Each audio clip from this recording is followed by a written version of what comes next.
Good evening and welcome to the March 4th, 2020 meeting of the San Francisco Board of Appeals. Vice President Daryl Honda will be the presiding officer tonight. He is joined by Commissioner Rick Swig, Commissioner Rachel Tanner, and Commissioner Eduardo Santacana. President Ann Lazarus is absent this evening.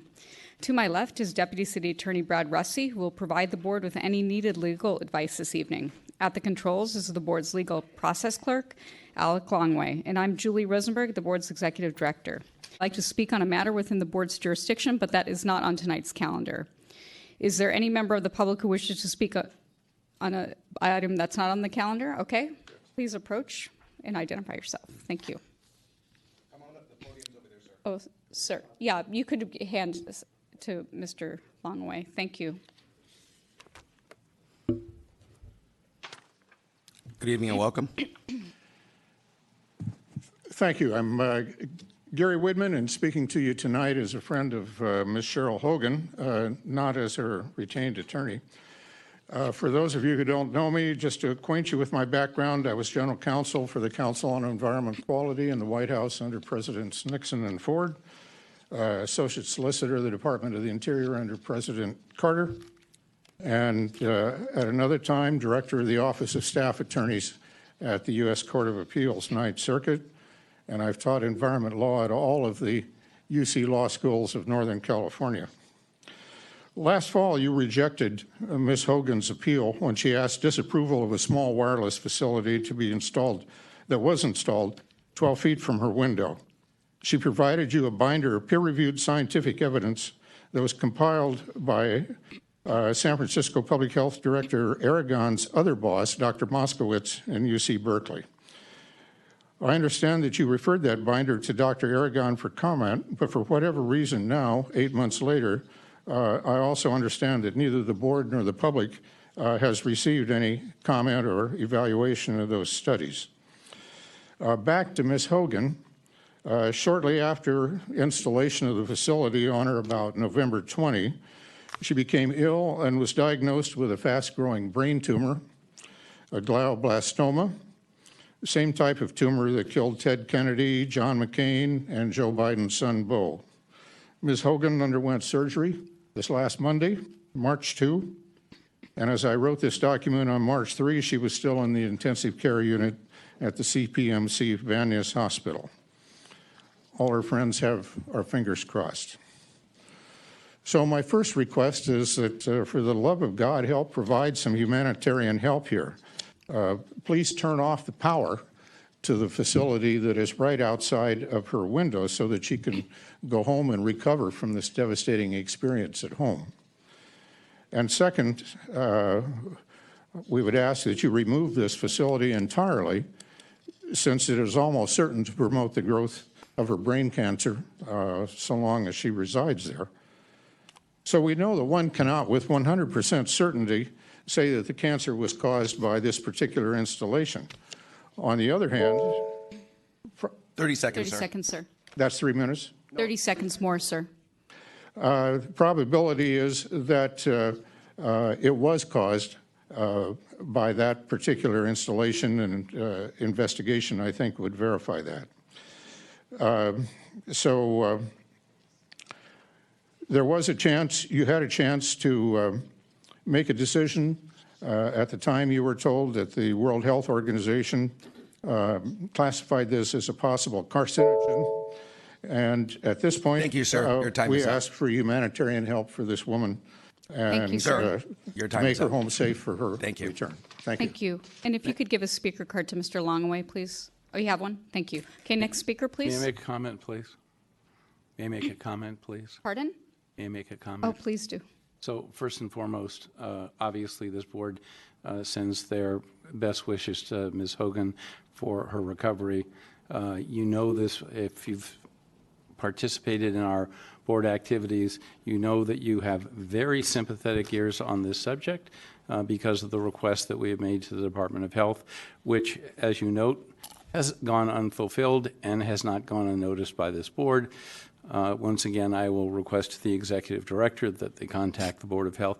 Not only to, formally, I would like you to inform them that one of our appellants has suffered an illness which may or may not be related to the installation of a piece of equipment, but most importantly, once again, that we request formally that they show a great sense of urgency in following up what has documentation, at least from some, as a very urgent health issue.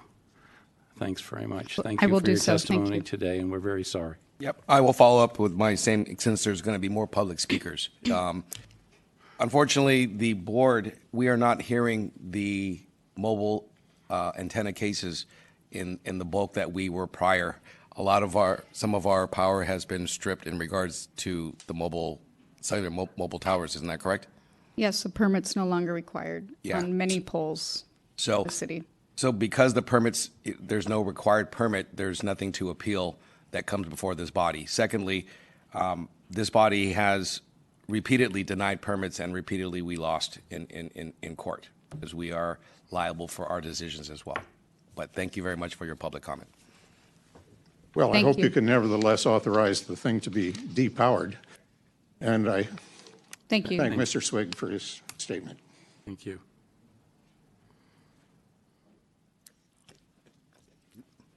Welcome. Next speaker.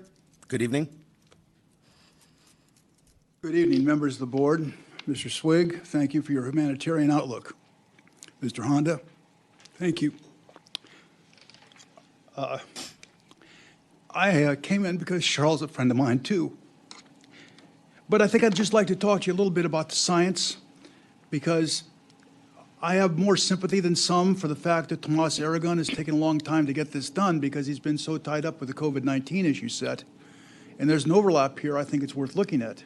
Since we're aware here, I think all of us, from Cheryl's work, for one, that the United States government's National Institutes of Health, particularly the National Toxicology Program, has affirmatively determined that there's a direct causal relationship between this radiation type and the formation of glioma cells, the root cells of glioblastoma, the very phenomena that Cheryl's now dealing with.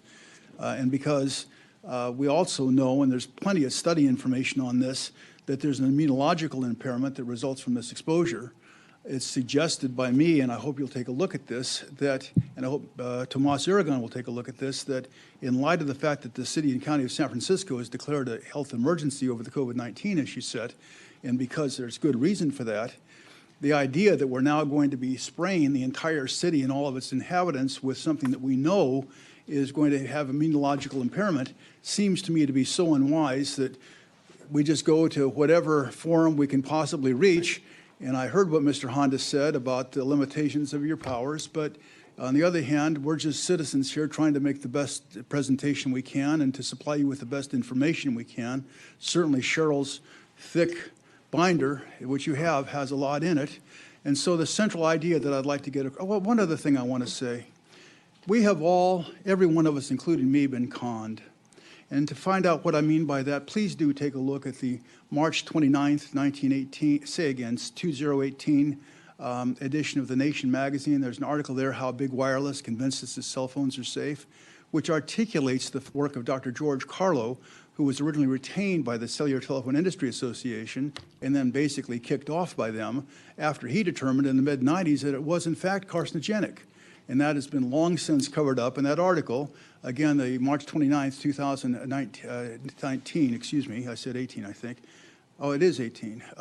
Edition of The Nation magazine. It's well worth looking at. I'm sorry for the emotion. I just got a little carried away thinking about Cheryl.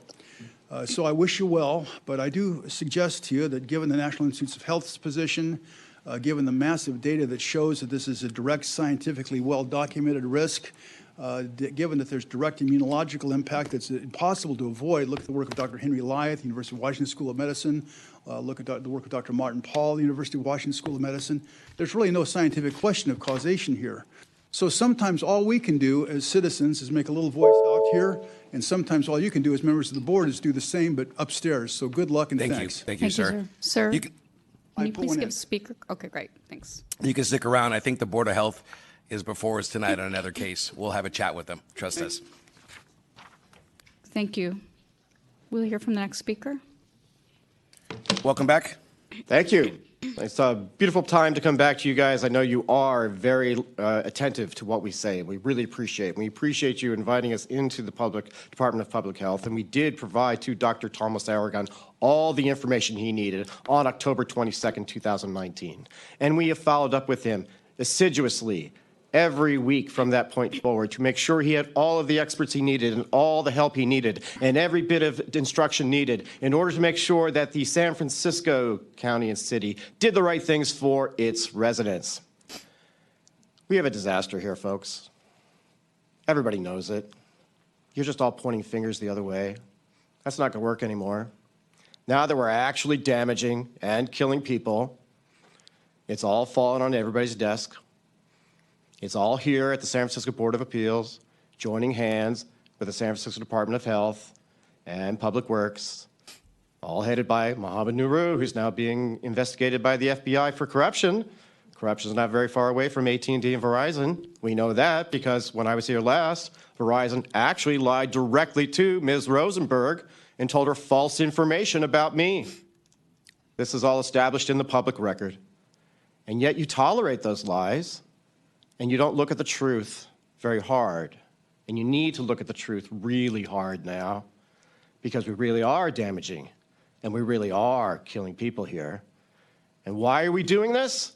Oh, our jurisdiction's not quite good enough. Oh, I don't really know. Oh, it's not my problem. Oh, we're too busy. Are these the reasons why we're not doing what we should do? Let me tell you what I did today. I wrote a letter and I went on the radio on Monday. And because I went on the radio on Monday and told the world about what's going on in San Francisco, Dr. George Carlo calls me up. And he tells me all about how this guideline actually happened back in the early 90s. It's a scam. It's been a scam from day one. It was to beat the Europeans to an auction. There's no scientific basis at all for the guideline. This information was given to Thomas Aragon on October 22nd of 2019. He has it all. You are rubber stamping. Oh, now you don't have to do it. Now the wireless industry somehow got to change to Article 25, and now you don't have to come before you anymore. Those days are over, folks. This is coming right back to you. That Article 25 is going away. At the end of the day, we all have to join hands here and say we have a real problem. And we all play a role in it. And everybody who just hides behind their little jurisdictional issues has to say, it's my problem too. These are my people. We're not protecting them. You got a precautionary principle. You don't even give it any due, Mr. Brad Russey. Take a look at it. That should work here. It was told to you in many appeals. Thank you. Your time's up. Thank you. Thank you. Is there any other speaker here for general public comment? Okay, I would also like to add... There's one more. Oh, I'm sorry. Please come forward. Is there anyone else here for public comment? We just have one more person? Okay. No, it's up. Hey, Julie, can you call maintenance and have them turn on our air? Yeah, we did call them, and they were looking into it. Okay. Again. Maybe we could follow up. The two-type system is either on or off. And right now it's on. Good evening and welcome. Welcome back. Hello. Hello, President Swig and board members.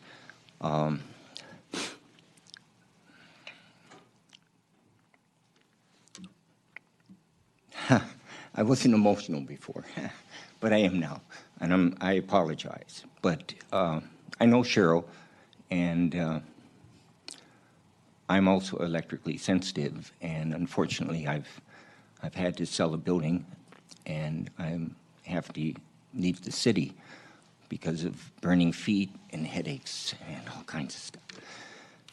So what we do have before us, which I know was delivered very strong to you, and I'm trying to say it to you again, is just that the precautionary principle is something that any government person can use to help this situation.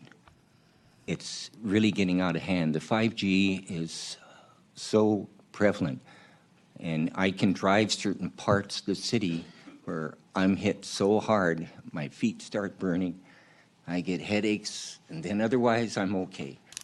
So next week I'll be up in the Mendocino Redwoods, enjoying a little bit of a reprieve. so that I can come back and spend time with my family.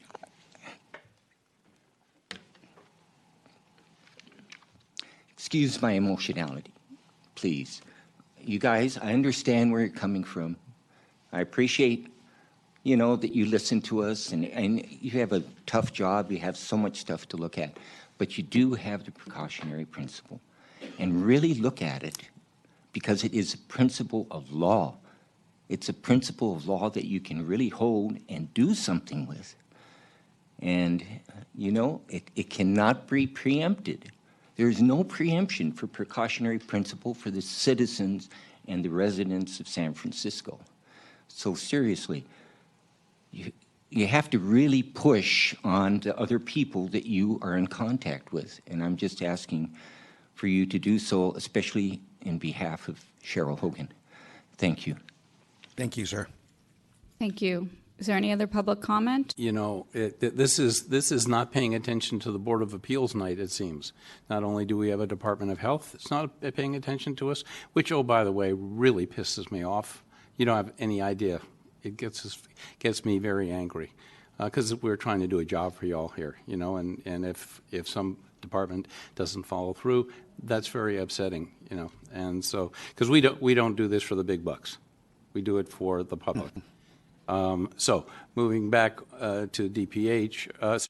There's a coronavirus out there you've heard about. Please wash your hands for 20 seconds. This is not just splash water and soap. Please scrub and wash your hands every time you use the restroom. Disinfect with alcohol-based sanitizer if you do not have access to soap and water. If you feel sick, please stay home. Please contact your health provider or the medical facility before you go. There are certain facilities that are prepared to test and treat, and you don't want to just go around to all of them. Again, the symptoms are shortness of breath, fever, and cough. So please be aware of yourself and your surroundings, and hopefully we can all stay well if we do these little things. Thank you. Thank you. Is there any public comment on this item? Okay. The pitch that we made to Dr. Tomas Aragon was to actually have a rational preparation for a population that is going to experience COVID-19 community spread. We know it's coming. It's already happening in other communities. So to do that, washing of hands makes perfect sense. Taking good care of yourself with good diet and good rest makes perfect sense. These are great things that people have choices over, things that they can do. Now, cities can make choices too. Here's the choice you can all make. Recognize that there's 12,000 studies, established science telling you that small cells at 1,000 to 7,000 watts of microwave radiation, excuse me, it's COVID-19. COVID-19. Okay. I'm telling you for real. I told this to Thomas Aragon. You have an opportunity right now to take a look at turning them all off in order to not immunosuppress your population and to give them the chance to sleep as well as possible, to fight this disease as much as possible.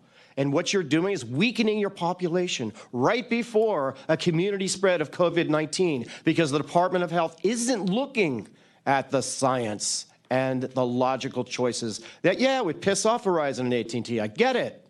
It would also save your population. So what are we doing here?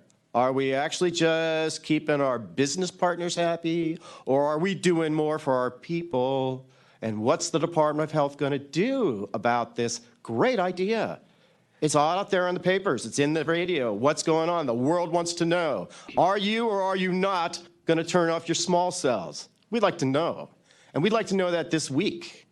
And we're all watching because we put it out there. And social media is big. Even though we just had a Super Tuesday, you have no idea how this is trending.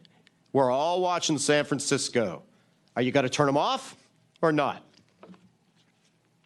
Thank you.